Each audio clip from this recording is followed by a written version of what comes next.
Welcome to another episode of Harbor City Local TV. We're getting ready for our charity event November 5th in the All Galley Arts District. We'll have bands, food trucks, BMX. It's going to be a great day, and we have some participants here with us today. Our title sponsor, Morgan Financial, David Morgan's here. Thank you for being here. Thanks for having me. And we got John Bridges, and he's playing in 3 of the bands that day. That's right.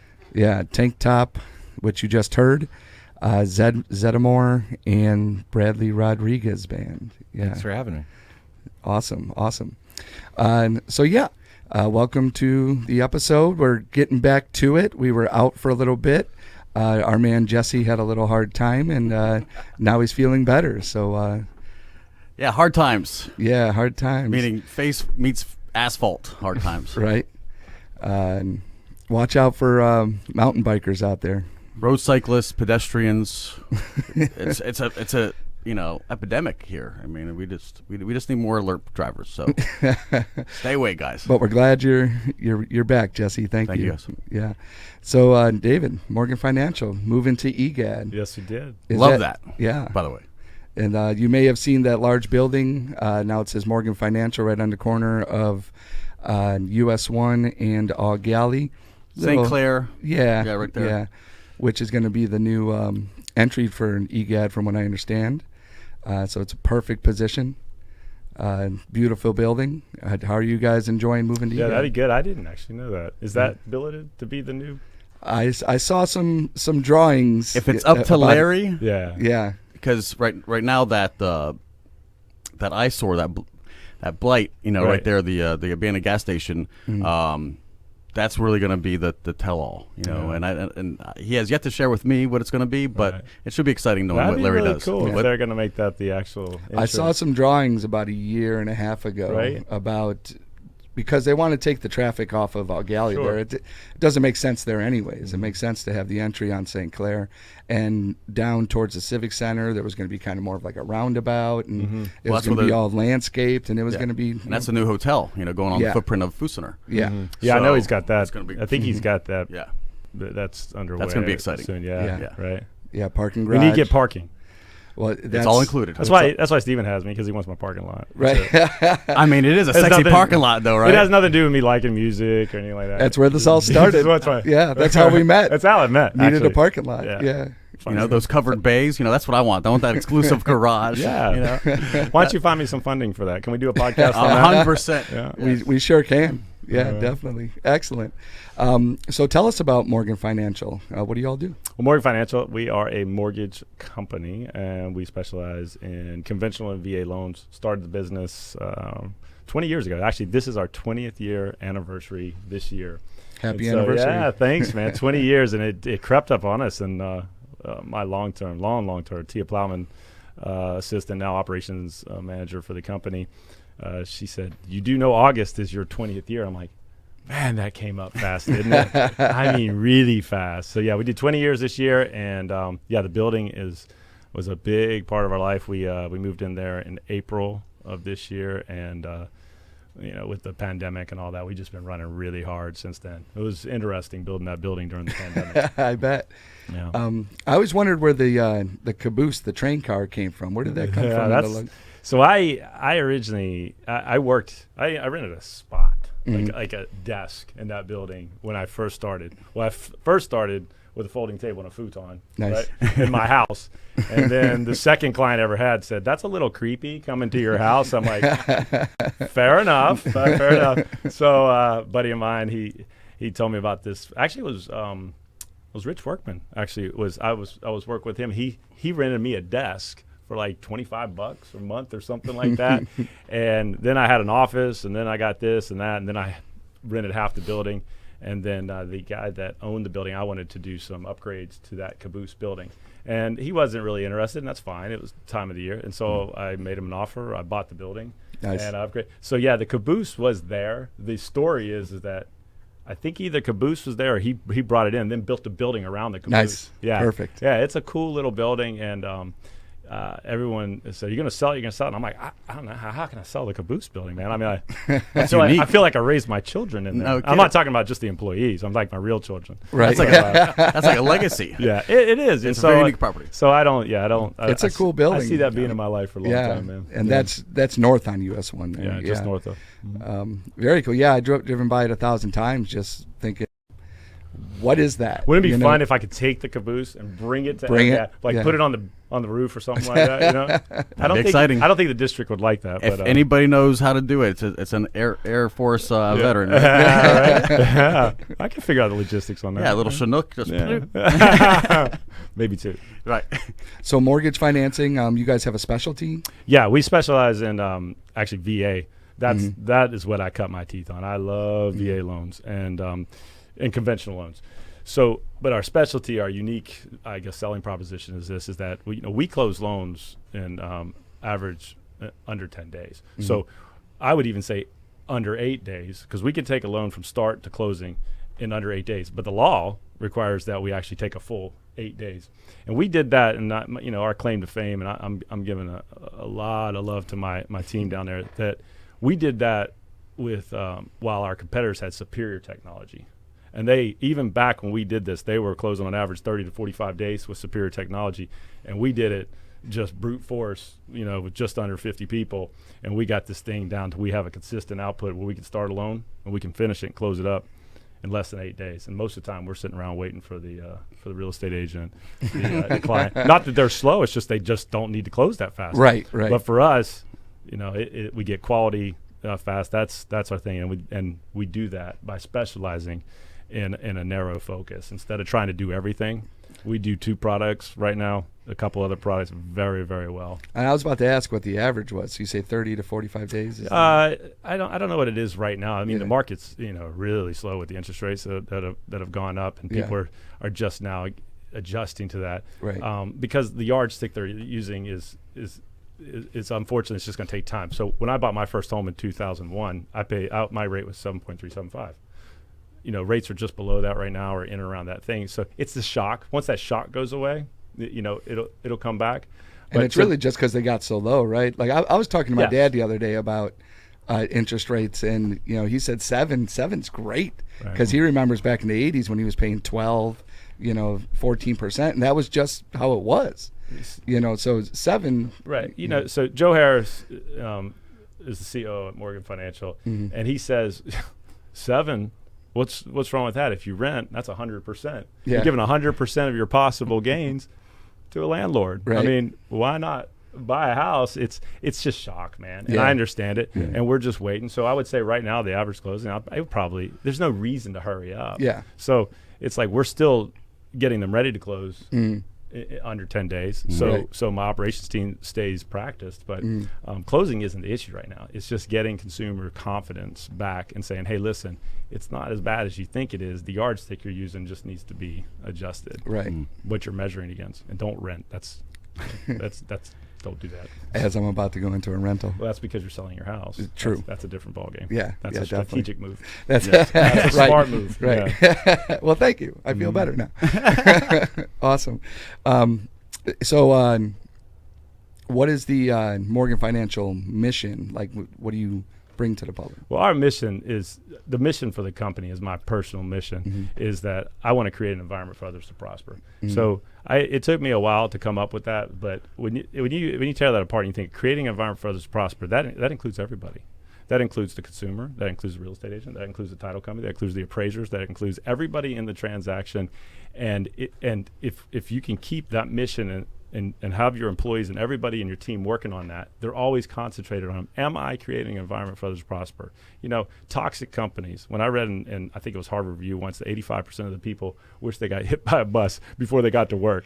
I mean, that's pretty bad. That's pretty bad when 85% of the people, I mean, they just dread coming to work. I'm like, dude, that's awful, man. Yeah. If I had to do that, I would just die. So, that's part of where that, creating an environment for others to prosper is that, if people enjoy where they go, and it feels family and it feels, homey and folksy, then everybody prospers. And so we keep that in mind for outside the company too. Are we doing right by the community, even outside of it? And I think the culture, because I've been a fan of Morgan Financial. I've helped some buyers with your products that you got them into, and it's always just a fun atmosphere. The culture is really cool.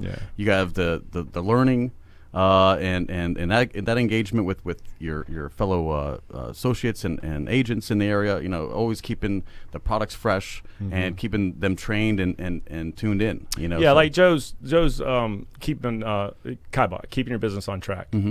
That's in the theory of the mission of creating an environment for others to prosper. Because think about it, if he's helping real estate agents or whomever he's helping with the business, even you, Jesse, helping your business keep on track, that just makes it easier for us. And one of our core values is have fun, right? And so if someone doesn't know what they're doing on the other side of the transaction, it's not too fun, man, because now you're having to carry the weight for everyone. So thanks for mentioning that, because it's a great culture. Joe and the companies work really hard to push that, keeping your business out on track. It's a lot of fun. And I imagine those types of, anytime someone's spending a bunch of money, it's immediate, conflict. Really, it's immediate, defensiveness. So how do you create that atmosphere for someone on the other side? Education. Because there's a I guess it's a disparaging or derogatory idiom where buyers are liars and sellers are cheats, and so, but that's just because they don't understand one another. And so when you something that's very unique from Morgan Financial, and this will go as long as I'm in command there, is that we don't tell a person, Jesse, you're going to get this loan. We give you options, we educate you on each one of those options, and then we let you pick, because now you're in control. You're not just being pushed on this transaction. And then when you come to us and say, hey, listen, I'd like to do a pay option loan with negative AM interest and all this kind of other stuff, and I'd like to do it stated income, no doc. I'm like, no, you actually don't, but here, instead of me just telling you that, let me show you what happens if. So when you hear this information out there on the news and you're like, man, that sounds wonderful, right? Listen, there is no gimmicks in finance. Trust me, it's all mathematics. It's finite. And so that's what I pride myself on. I've done that from day one. It's how I cut my teeth. It's why I got into the business, is that I educated young troops when I was still in the service. I said, listen, this is what's going on here, okay? And so it's, salespeople, can lead you in a direction that you might not need to go. But if you give all the information, otherwise intelligent person will make the right decision for themselves. And then they feel way better about the transaction when they made a decision versus, man, I don't really know what I just bought. That's scary, especially, man, when you're talking about the biggest investment of your life. Of your life is that house. I mean, some people eat that at retirement to survive. And so you set a guy up with a bad thing that blows up on you. That just, you're doing a disservice to yourself and the community, and as far as I'm concerned. 100%. And I'm a math educator, so when I'm watching commercials or sales and all these things, to me it's all just manipulated statistics, and some of it, not all of it, right? Not everybody's bad, but there are some little tricks there that they do. And I think that's where connotation comes from, right? Because the common consumer has no clue. They do not. It has to come to a level of trust, and to me, education solves everything. So it's interesting to hear you say that, to convey, trust from not only the person you're working for, but the other side too. It's pretty interesting.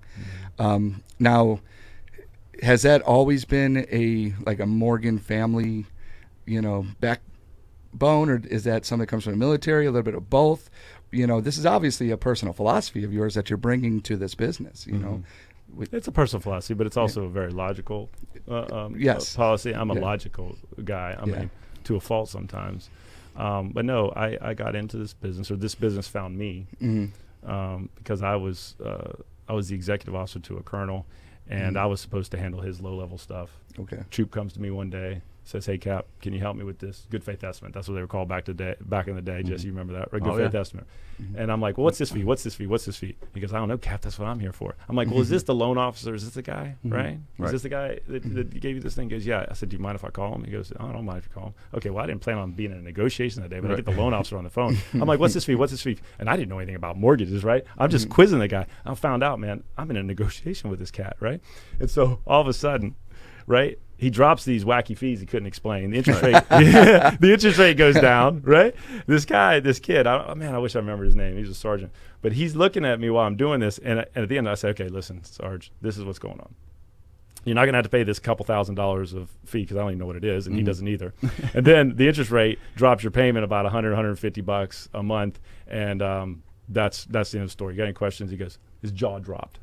Price was faceless. I mean, priceless his face. Right. And then he goes, really? I said, yeah. I was like, are we good here? Get back to work, man, right? So, because you remember I'm a little hardcore in the military at the time, right? Well, he must have told everybody in the squadron in the base because my line out the door grew like that's hilarious. all the way out there, right? To where I'm at.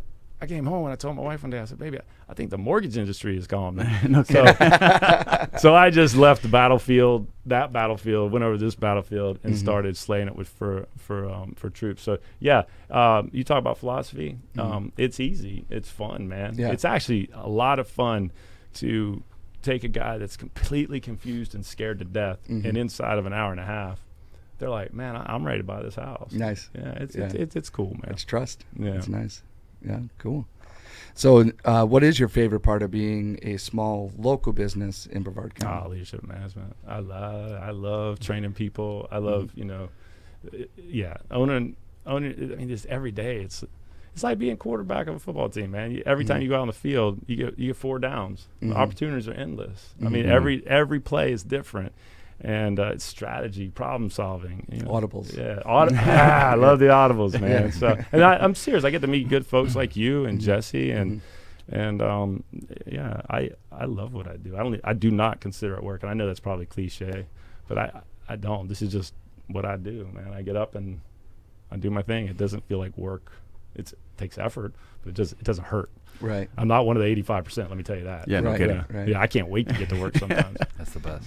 Well, and I think a lot of workers. I used to be a admissions counselor over at Kaiser University, and I talked to people about going to their next job or what they're going to train in and all that all the time, and people just have no clue what their next job is. They'd come in for nursing. We talk a bit and realize that they're better for X-ray tech. So when but it's still healthcare. So when you talk about these, this calling that you fall into, I think a lot of people are scared of taking that leap into their calling. They need their money. They need to take care of their family.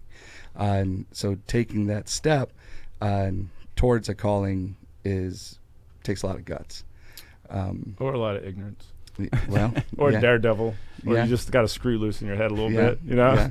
Hey, let's just go open this company. What You if got you- 2 kids and a wife. That don't matter. Let's just open up a business. But if you can put yourself in that 15%, Too fun. Yeah.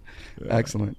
So what brings you to the EGAD Arts District? So this is a fun story. So Rob Beckner with Lytle Beckner Robertson, I met him through a guy named Jamie Ostrander, who works for First Wave. I'm not trying to pitch these companies. I'm just trying to. We're a small community, so everybody knows these things. So I met Rob a long time ago. I'm just telling you how I met Rob. So I called Rob and I said I needed space because I was up in Rockledge in that building. I'd run out of space.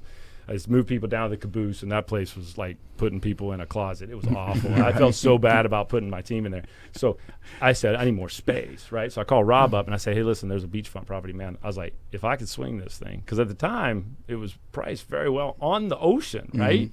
So Rob, there's a huge shout out to Rob on this one. He told me straight up, he goes, you don't want that property. It's not going to fit your needs. It's going to fit someone else's needs. It's not going to fit your needs. And so I just listened to him, and I said, all right, well, find me something. This is what I need. He calls me back like a week later in the Oasis Church, right? That's there. It had 3 contracts that fell out because of COVID, right? Oh. So we knew what it was worth. He knew what it was worth. The seller didn't care. He knew it was worth. And so the seller made me a tremendous deal. I got the appraisal. I got the inspection. I got everything. And I bought it at what the appraisal was at, right? And then Rob turns me over to Stark with Stark Architect, and he and I start to brainstorm. And I said, he goes, "What kind of building you want?" I said, "You ever seen that show Billions with all the glass?" I was like, "I want one of those shows. I want a building like that." He goes, "Let's see what we can do, right?" And then my good friend, my old and long-term friend, CEO, owner of Rush Construction, he's in my CEO group. He and I got together, and I'm going to tell you what, if it wasn't for Rush Construction, I tell you right now, that building wouldn't have got done in a year. And this is a plug to him, because we had to do so many what's called value engineering or re-engineering, where we didn't have floor stringers, we didn't have nothing, because there's no product because of COVID. And so we would figure out better ways to do it, and talk about fun, man. I mean, so that building had a plan. Right. And that plan was not the plan. But we got that in COVID. We got that building finished. You saw what it was like before, just a box, right? Yeah. To what it is today. And we did that I was under a year. It was like just right at a year. You guys were cooking on that one. Well, that was Rush, man. It's a cool. That was Rush. That was Greg's to Stark. I probably caused more problems than I helped because I was changing things on the fly, and that causes problems. But big shout out to those guys, and that's how I got there, man. And then as I was doing it, I thought, man, this is a fun little town. This is a fun little part of Brevard. I'm like, you got a brewery across the street. Yeah, I was like, I got a brewery. And then Joe Harris and I were like, man, when's the last time you got to go just walk from your office to go get something to eat? We'd have to drive back and forth, wherever. So hey, I'm really happy to be in OGAT, and I think I might have set the bar too for Larry. So like, all right, come on, let's. Yeah, it's a great neighborhood. That's actually where I'm moving to. But the great thing about down there, and I guess communities like to help each other out, but they love promoting EGAT and they love promoting each other's businesses. So coming into that is going to be pretty fun to watch. I think for me, I like watching it. I like watching business work together. Yeah. And it's interesting. Excellent. I love EGAT. To be honest, that's why the festival's there. Other than just me, being into the arts and music and all that. Kyle, the owner of one of the Intercoast owners, was the drummer of my second band for a while. I'm good friends with all the guys over at Traditionals and Salty Fox, and I mean, this is basically my crew. Standard Collective. Yep. So when we talked about doing a festival, it was, let's do a festival where we all hang out, Yeah. And it just worked out. Yeah, because logistically having stages all around an art district probably isn't the easiest thing to manage. No, it'd be easier over at Wickham Park. Right. But we don't promote any sort of business at Wickham Park. It's just us. And it's a destination. And, we could probably make more money through ticket sales and stuff like that. But it doesn't have the community vibe that we have right now. And as a nonprofit, that's more valuable to us, we want money. We need it. But we also want to make sure that we're promoting the arts, education, and community of value. Awesome. So speaking of the festival, what are you most excited about? We watched you play, brother. That's nice. What it is, right? Yeah. I know. 60 Foot Dry. Yeah, right? No, I love music, as you and I talked. Yeah. You came to me originally to use the parking lot, or to say, hey, is it okay we use the parking lot? Yeah. And I'm like, yeah, sure, but what do you got going on? that turns into me being the title sponsor. Right. But I'm an enormous music fan. So is my son. He is a singer, was a singer, and okay. And so I'm looking forward to going down there with the family and seeing you guys, and next year, of course. I can't wait to blow it up even bigger. I didn't know you had I wasn't in OGAT. Right, yeah. And to speak on that Wickham Park versus thing, I don't think if you put it the venue in OGAT is perfect. Man. Yeah. That's way better. It's just way more quaint. Right. Than if you had I think it'd be a little cold. I agree. That's at Wickham Park. But I like the fact that each stage is named after. I know, right? The parking lot, the venue, So Island Rukava stage and your Pineapple stage and Intracoastal, and so the stages are branded after who's hosting it. Right. Mm-hmm. Talk about working in a small community. Yeah, that's fun. That's fun stuff. And I enjoy, like, the event ends at 9, so then the people that are there can then go and go to Pineapples, go to Intercoastal, go to Traditionals, Cottage, and Speaking of which, is there an official after party? There's my two. question. Two? Oh. Yeah. All right. Well, Pineapples has essentially what we did is we. In the past, we've kind of promoted the event till the end of the event. Right. But then Pineapples and Intracoastal would keep going, and we would call it an after party. Well, now we just keep those stages going. We just fill it up with more music and just keep it going. And so it's like an official after party type situation. Sure. Traditionals is putting something together for afterwards.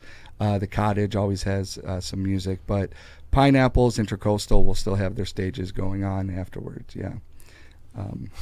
Every time you pitch this more, I get more excited. There's like 100 bands, man, right? on 7 stages. So much music. It's so much, and it's all original, all local. I think we have some people from out of town, but they're from here. So it always has a Brevard connection to it. The stage closest to Morgan Financial has more of the punk and metal type bands, and then you get to the main stage where there's kind of, other than us, I guess, some of the more radio friendly type situations, and the kids stage, and then that's similar to Intracoastal, similar to Pineapples, and then we added the Black Box Blackout stage this year. Kristen Warren had a Black History Month event in February, and it was great. And we said we need to bring this culture to, this is part of our Brevard culture. It needs to be shown. So we've been able to add some jazz, some gospel, and some hip-hop a little bit to the festival that wasn't there before. And that's at Funky Dog? No, that's at the municipal lot right next to Island Root Kava Bar. Oh, okay.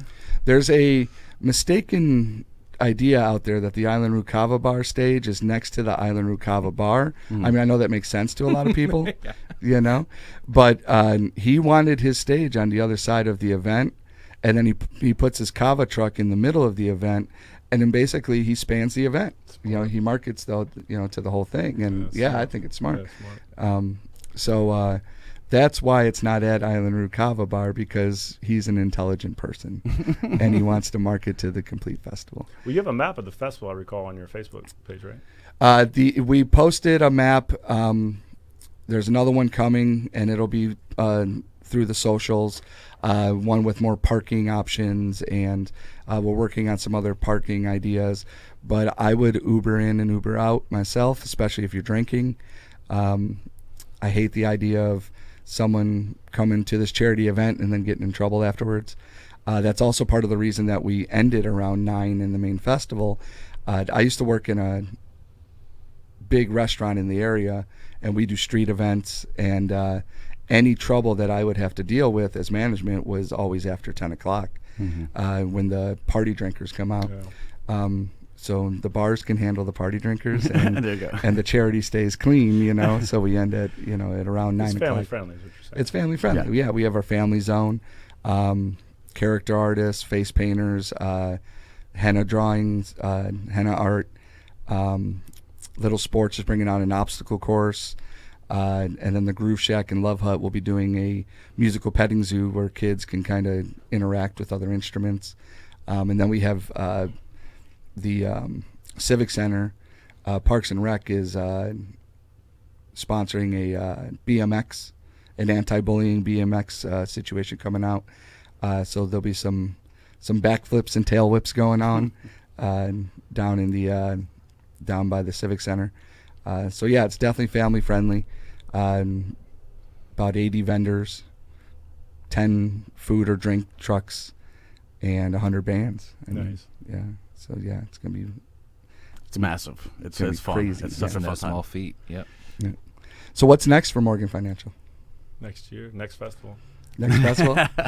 I'm into all kinds. When I say I'm into all kinds of stuff, obviously, mortgages. We're always trying to make it easier, faster, more enjoyable for the client. That's what the mortgage side of it. But me personally, I fell in love with the development piece of it, putting that building together.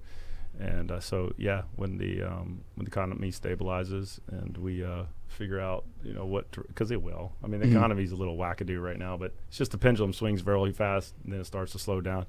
And then I'd like to put my foot back into the development piece. I had a really good time building that building. It's like adult Legos. Awesome. It's Awesome. like I got an adult, the green board for the Legos, right? I'm finding me the next green board to put my Legos together. That's pretty excellent. Yeah. We're in the funding and development stage right now of creating our school.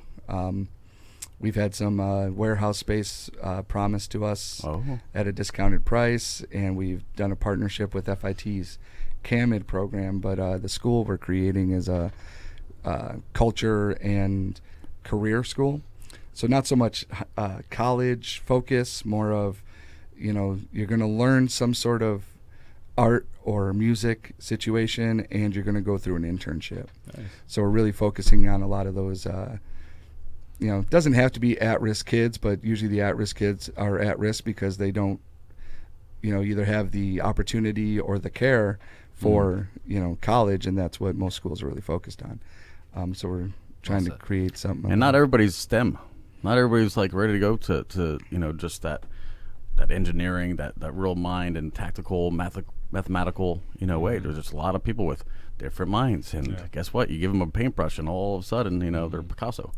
Well, and STEM to me is incomplete. I'm a math and science guy. I know. I love it, but STEM is incomplete. A lot of what's being motivated these days is STEAM. I don't know if you've heard of STEAM, but you put the A in STEM, art. You put art in and STEM is STEAM, because those science ideas, social media over here, they have to be marketed correctly, and or engineering, like you just talked about, the development of your building. There's an art feature to engineering. Architecture is more art than function. Yeah, in my opinion. Yeah, excellent. Well, awesome. We're talking about the bands, and we have John here from. Tell us your bands again. I'm in Zeddemore, Tank Top, and the Bradley Rodriguez Band. And they're going to be performing that day. Yes, all three. What stages are they going to be on? Tank Top and Zeddemore are back to back on the main stage. Against the Grain Tattoo main stage. That's right. And then we got to book it over to Intracoastal, and Bradley Rodriguez Band is playing there at 6:00. Excellent. Now you do other. We're going to get to those bands, but. What else do you do? I mean, you have so much more going on. That's right. I also have a 90s cover band called Smashing Pixies. We do Smashing Pumpkins and Pixie songs. Damn. I've heard about it. I gotta go see that. It's great. Yeah. It's so much fun. Love me some Frank Black. Yeah. Yes. All right.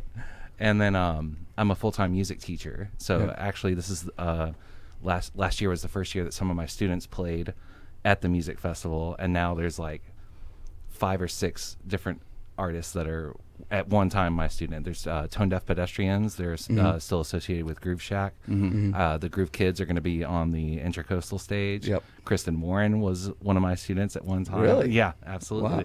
Wow. Nyla Lois is on there. And I'm probably forgetting. Oh, okay. Yeah. Casey Gardner in Fields of Saturn. He also does guitar lessons with me. Excellent. Yeah. Excellent. How does that feel, making that? So, I mean, performance is one thing, right? But as an educator, it's like, seeing your work in another person is, I mean, that's pretty intense. Yeah, it leaves me speechless every time. Yeah. There's no greater feeling. Yeah.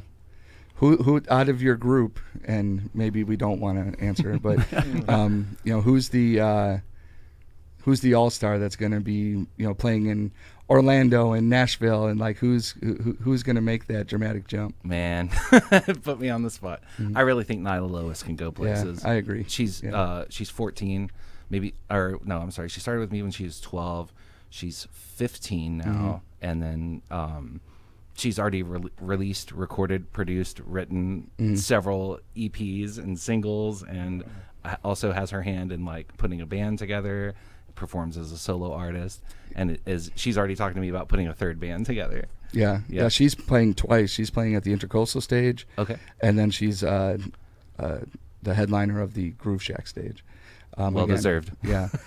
She just cut a track with 430 Steps out of Orlando, which is a hardcore band, and I'm really interested to hear what she's doing with the hardcore band. She can scream. It's so cool. I know she can scream, but I'm hoping they didn't go that route, because we were talking to her too. 60 Foot Giant was talking to her about potentially doing the the chorus of one of the things I love about hip hop is that they get down on their verse and then their chorus is some the hook. The hook, yeah. Right. And I was watching this interview with Alice Cooper, and he was commenting on how he loves the intensity and the feel of modern metal, but it's lost Where's the the hook. song? Yeah, Where's the song? it's lost the hook. Yep. And hip hop figured it out in the 90s. If you can't do it, get someone else to do it. And Nyla, is a superstar. Isn't it interesting that like tables have turned, and that modern rock and metal music is all keyboards and synthesizers and plugins, and the best guitar hooks are in rap and hip hop right now? Yeah. It's blowing my mind. Well, it used to be the best blues and rock licks were always in hip hop for That's a while true. there. Yeah. And so that sharing is, I mean, that's music. It's there's more in common than outside. And speaking of those backing tracks, and have you seen Ernie play yet? Yes. Yeah, I saw him at Rubik's. So he's basically our MC at the Island Root Kava Bar. Oh, cool. So he doesn't exactly have a set. He's got the 15 minutes between each band for him just to shred. And just shreds. Yeah, he is. I used to be in a band with him Really? called Union 10 years ago, and he's the best guitarist I've ever worked with. He's insane. Talent-wise. Mm-hmm. Matt and Wes are pretty damn close, really. But sorry, Ernie, you're a headache to work with. Musicians can have the egos, yeah. Yeah, and he just can't work with anyone. So finally he put together, he's a solo artist that, put together all these backing tracks, and he just shreds over it, no vocals. He's like Yngwie Malmsteen out or there. Buckethead or something. Yeah, That's funny. But he's funny, so he's going to be a good MC for that stage. Mm-hmm. Tank Top is basically, I heard there was a version of Tank Top before Knickknacks, or correct. That's true. Let me give you a brief rundown on that. Yeah, the history okay. there. So Christopher Neil Walker and Andrew Kennedy started a two-piece band called Tank Top. Okay. And Chris met JC, and JC started singing with Tank Top, and then started contributing songs towards Tank Top. So that's when they became JC and the Knickknacks. Then I joined a few months later, and then we lasted for a few years, got to play the social, had a great time. There's a bit of a falling out, but everything's back to good now. And so they, in the meantime, they reformed as Tank Top. Right. So now I'm in Tank Top. So that's basically the history of those two bands and how they're kind of one band, but with Right. different drummers. So there's like 20 years of this band now. It's or coming up on 15, 10. Yeah, right? it was they formed in 2013. So next Okay. year will be 10 years of. It just seems like a version of that band's been around forever. Right. But I got out of restaurants in 2013, Mm-hmm. and going from 50, 60 hours as a kitchen manager to all of a sudden being in the music scene. Right. These bands that I thought were out forever, I guess they were just starting out. That's right. Yeah. So those are like the Boondocks days, right? Yeah. Yeah. Yeah, Boondocks, open mic days. And so Nick was your drummer for a bit. That's right. In Knickknacks, and you guys were playing at open mics, and Nick Mascolo is our drummer now for 60 Foot Giant, and I knew the day that I wanted to steal him from you. You guys were playing at open mics, and open mics was a music store at that time. Right. And Nick was playing, and he stood up as he does, and he's destroying his kit, and he just walked away from his kit and sat down in another kit and played on that, and then stood up and walked over to another kit. I said, I don't know who this dude is, but I want to jam with that guy. And now he's in 60 Foot Giant, and it's amazing. He's a beast. He's a beast. Yeah. It's ridiculous. Right. And I feel like the luckiest guy in the world for the two bands that I've been in the last 10 years, 60 Foot Giant and Lost Satellite. I don't play an instrument. I'm the singer. Yeah. So, if you're a singer out there and you want to do some fun stuff, just find some amazing musicians, really. Yeah. Not a slouch in that bunch there. At all. Yeah, and then you can just do whatever you want, Yeah. I get to be silly. They're great. It works out. But awesome. So you guys just put out a record?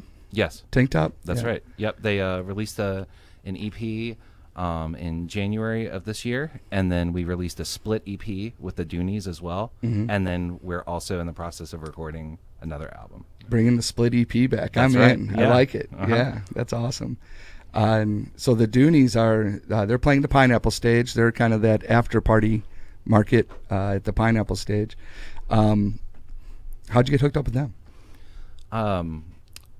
Well, it's kind of hard to pigeonhole a lot of the band's genres in this town. I Wouldn't you agree. say it's Yeah. like a good mix of a lot of things? And I feel like, as far as Tank Top goes, the Doonies is the closest, best pairing, because there's no two bands in this town that really sound the same. But I think it was probably Chris and Carter, or JC and Carter, that made that happen. I wasn't really involved in that decision-making process, Yeah, but it's a perfect pairing. The Doonies seem to always just be doing their own thing. Yeah. So when they kind of show up, I'm like, okay, Doonies are here. Right. Like, and it's always a party. yeah, Yeah. yeah.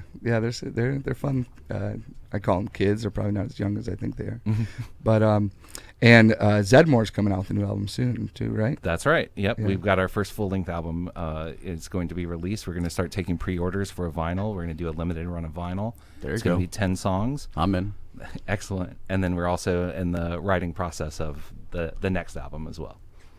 First full length. This is your first full length. That's right. Yep. So we released an EP in 2018, and those songs have been remixed and remastered, and then we've also added 5 previously unreleased songs to equal a 10-song album. Yeah, that's a heavy hitter band, man. Oh, thank you. Who's in that band? That's me on guitar, Bradley Burton Rodriguez on lead vocals, Alex Petrosky on drums. Oh, That's what I'm saying. he's a metronome. Yeah. Yes. I would go and see his band Local 518 play at the Hustler. That was like my Those were my days. yes. Yeah. Right. Wednesday night, open mic nights there. And that was Elephant Gun. yeah. All those guys. We had some fun at the Slur. So I was in a band called Grindstone then, and it was Local 518 that gave us the opportunity to play on stage for the first time. So Nice. forever indebted to them, and we'd go and watch them every Wednesday night. And, just like Ernie shreds a guitar and Nick tears up a drum set, so does Alex Petrosky. Yeah. And it's just like, And Dave, right, is on bass. Is that Dave Clark? no? David For Pastorius. 518, yeah. Oh my Yeah, gosh. Pastorius is ridiculous. Jocko's nephew. Yeah. My goodness. Yeah. What a band, man. So I'd watch him do, this progressive funk music. It's the best way I could describe Local 518 instrumental. That's right. Yeah. And be like, I want to see this guy do some rock music. Yeah. And so, as I mentioned, the Knickknacks had a bit of a falling out for a little while. And in the meantime, I wanted to start a new band. And Bradley Burton reached out to me. He's like, I'm looking for someone to collaborate with, to write songs with. It's like, I think he's one of the best songwriters in the area, if not the best. Yeah. And it's like, well, who are we going to get to drum? Duh, Alex Petrosky. Right. I've got Rich Jackson on bass. And then at Space Coast Music Festival, we'll actually be debuting our keyboard player, Brendan Hassan, your old neighbor. Awesome. He lives right across the street from me. Yeah. Yeah. Yeah. So we're a 5-piece now, and we're kicking off our rehearsals tonight. So it's week-long rehearsal for getting ready for the main stage. Cool. You want to talk about we don't have to give out, the imagery or anything, but do you want to talk about your artwork for your tank top and Absolutely. So the song that you heard at the beginning is The Motions off of the EP. And the artwork was done by Mitchell Willard, who does Apocalypse Dimension. So he's actually on the cover of Livewire magazine this month. He has a very distinct style, and it's really cool. He made the if you attended the festival last year and you saw the spacemen that were on either side of the main stage, which we'll have again this year, Mitchell Willard made those. Yeah, with the TVs for heads. Yeah. That's so Yeah. he's the best. I want to see him get into animation or something. Right. I'd watch that cartoon every day. Right. He's got such a cool style. It's like Disney on acid or something. And then Ian Soden actually did your guitarist for Lost Satellite. He did the artwork for the Zeddemore album that's going to be released. Yeah, awesome. That's epic. Yes. Yeah, Ian's amazing. Oh, 100%. Yeah. He's kind of my Great murals. brother-in-law now too, a little bit. He's been dating my brother's wife's sister for years now. Wow. So every family function now, it's Ian's there, and it's great. He's like a brother. He's a great guy. But Ian, as an artist, if you're looking around, he did the mural on the front of Intra. Correct. He did the mural at Island Root Kava Bar. He did the mural in the library of the FIT. Frog Bones. He did the Frog Bones mural. Like, he's a stellar artist, and he's everywhere. And right there, Pineapple's on the second floor. Yes, the You can see it jellyfish. from the street. Yeah, that's right. And he's the most quiet person about his art. He probably won't even talk to you about it because he doesn't really know what to say. Humble. But he's amazing. He's Yeah, humble. he's very humble. He does. Yeah. He does the majority of the artwork for the Intracoastal cans Yeah. as well, and they always have the coolest design on those cans. And as John said, he's a guitarist. He's probably one of the better songwriters in the area too. That's right. Like, he's just an all-around guy that probably should be in again in like Nashville or LA or something, just tearing it up. Yeah, thriving. Yeah, but he loves it here. Cool. Bradley Rodriguez band. Yes. What's going on with that? Well, Brad also has a passion for country music, and we've both spent time in Nashville. My family still lives up there.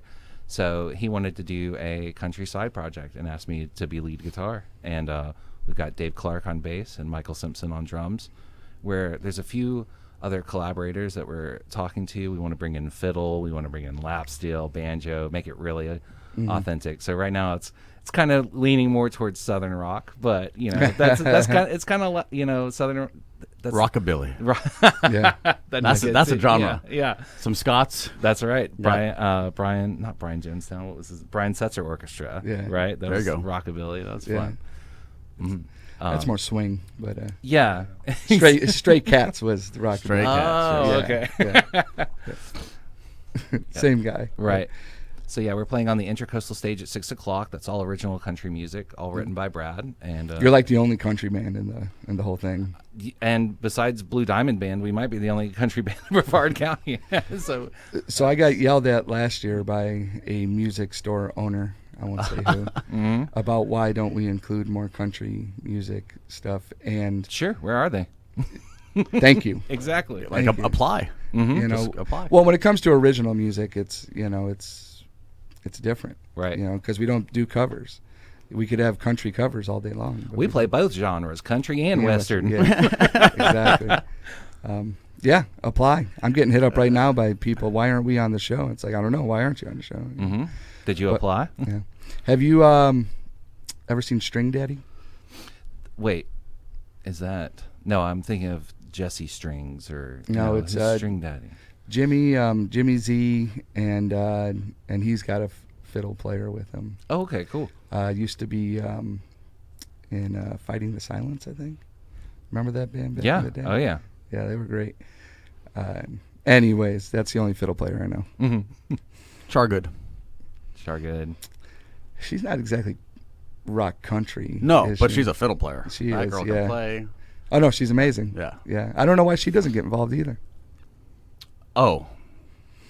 Maybe booked. Or a lot of this it's a charity event, so it's a lot of the bands or all the bands are volunteer time basically. Right. And I get it that some musicians that want to make money. I mean, I get it. I want to make money. Mm-hmm. But exposure. Yeah. So if you want to support the bands, you can hit them up. I'm sure they have a Cash App. Give them some donation themselves. But everyone that wants to has the opportunity to bring merch. Right. And we'll have some tents set up for bands to sell merch. So that would be a great way to support some of these artists that are donating their time to perform, is just to buy some stuff from them. So maybe one less beer and buy a T-shirt, something like that. Or it's all... That's a good compromise. Yeah, something like that. I don't know. So what... other than performance and your students, what are you looking forward to at the festival? Seeing all the bands, definitely, yeah. And really looking forward to that, the supervillains on the main stage. Yeah, that's gonna be fun. We the restaurant I worked at, we had them and Nappy Roots one year as our Christmas party, and it was amazing. Supervillains are that was when Melby wasn't there. Right? It was all in the parking lot. No, well, that was an event. The Christmas party was actually at the old Levels, if you remember Levels. Yeah. Bear's Furniture or something out there. Yeah, Bear Furniture now. Yeah. Yeah, that was pretty insane. But they always put on a good show. Dom and Scar, the whole guy, they are a party band. They're a party band. You don't want to miss it. Yeah. They're just getting off of a Colorado run, so they're just coming off tour. They're always touring. Yeah. Busy guys. Super professional. Drummer sings. You don't get to see that very often. I love that. And yeah, it is that beachside rock and roll, flavor. Yeah. Kind of punk rock. Yeah, little pepper and a little bit of Stick Figure and a little bit of Slightly Stupid. But they're their whole they have a unique sound. Yeah, they really do. They're badass. Yeah.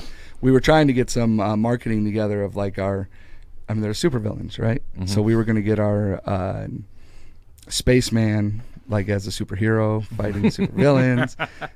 Couldn't get it together though. We're not there yet with our technology and artistry, I guess.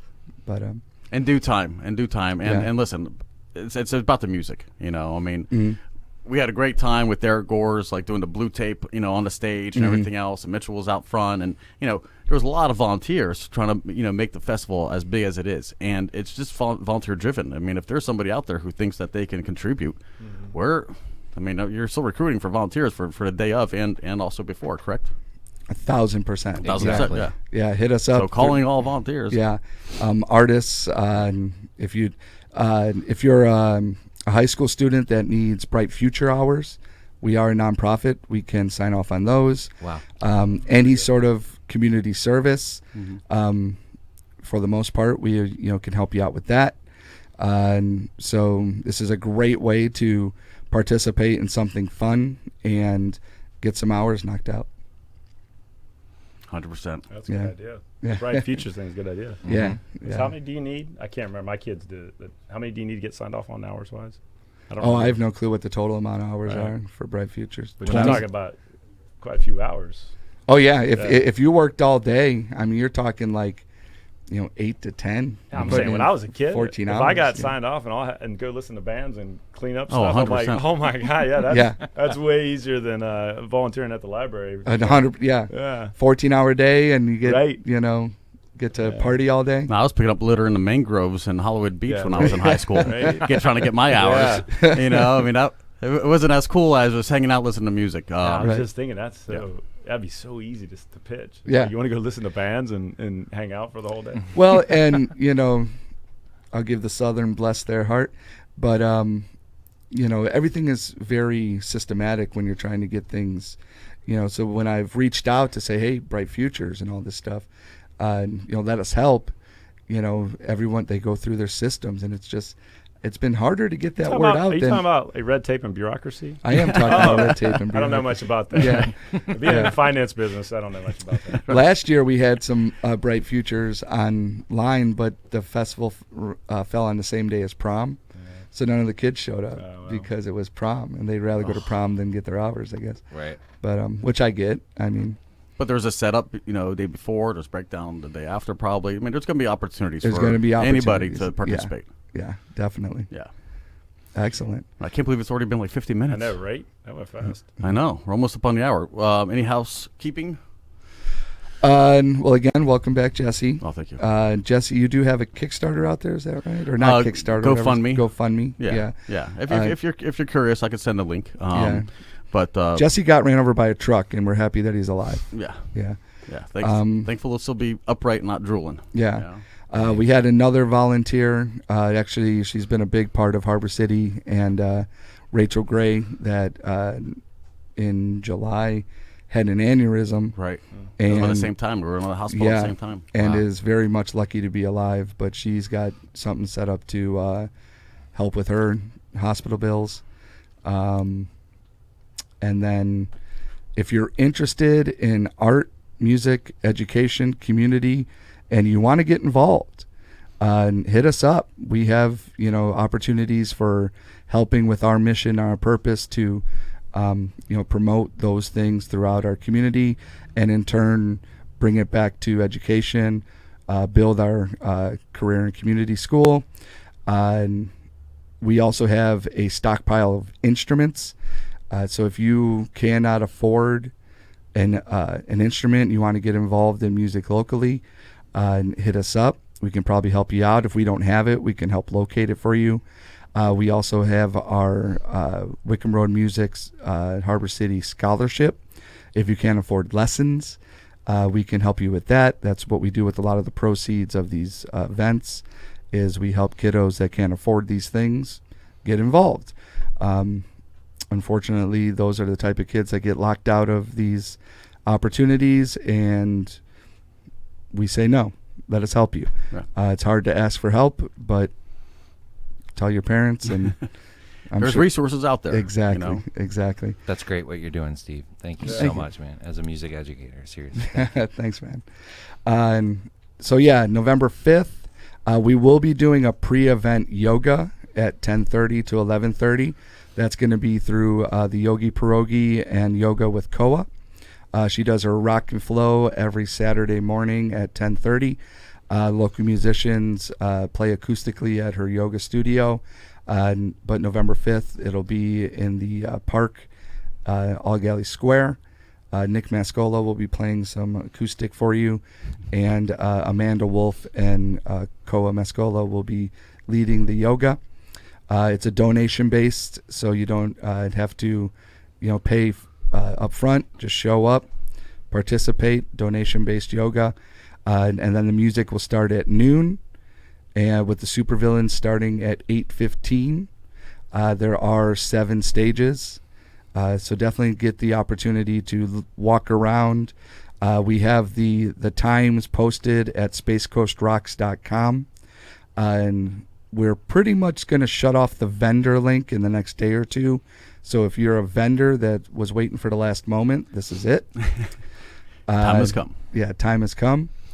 Let's see here.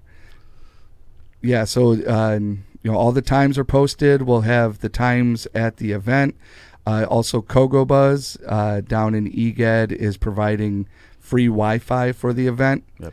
And when you log into their free Wi-Fi, you can also get a link that has the map and the stages right at your cell phone.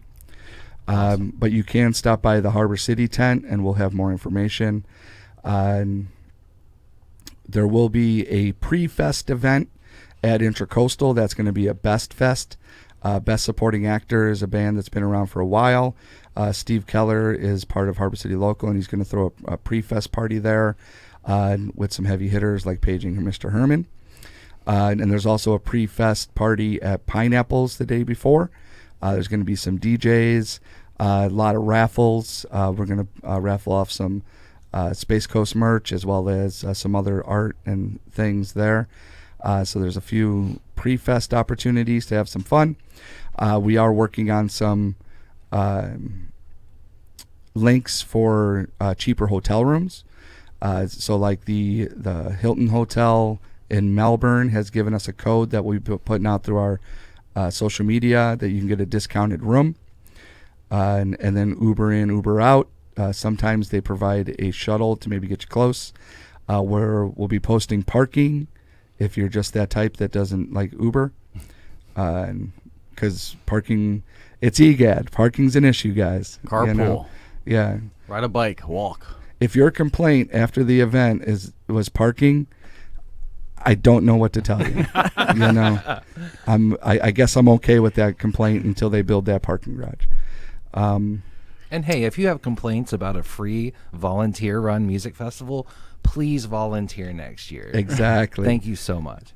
Exactly. God, Thank you. That's the most nicest passive-aggressive comment. Yeah. I mean, it's not directed at one particular person. Art. Yeah. That's an art. He's like, if you want to complain, F you. In so many words. And as always, Harbor City Local is a 501c3 nonprofit. And if you want to connect on some community events, hit us up. We did Punk in the Park this year, as well as Space Coast Music Festival. We're always looking forward to more networking opportunities. If you want to get involved with our school and you see some ways to create some funding there, let's talk. But for any final comments, guys? Looking forward to the show, man. Thank you for putting it all together. I'm glad we met, man. Yeah. This is going to be good. Cool. It's going to be really good. Space Coast Music Fest brought to you by Morgan Financial. Yep. Thank you guys so much. All right, thanks, man. Why don't you lead us out to our outro? This is Stand by Zeddemore. This was a single, or was this this was just a single. It wasn't on an EP. Is this going to be on the new album? Yes. Yeah. Mm-hmm. Okay. So Pre-sale start when? Today. As soon as you hear this podcast, is exclusive for Harbor City Local Podcast. All right. Well, let's bring these guys on.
ashes of the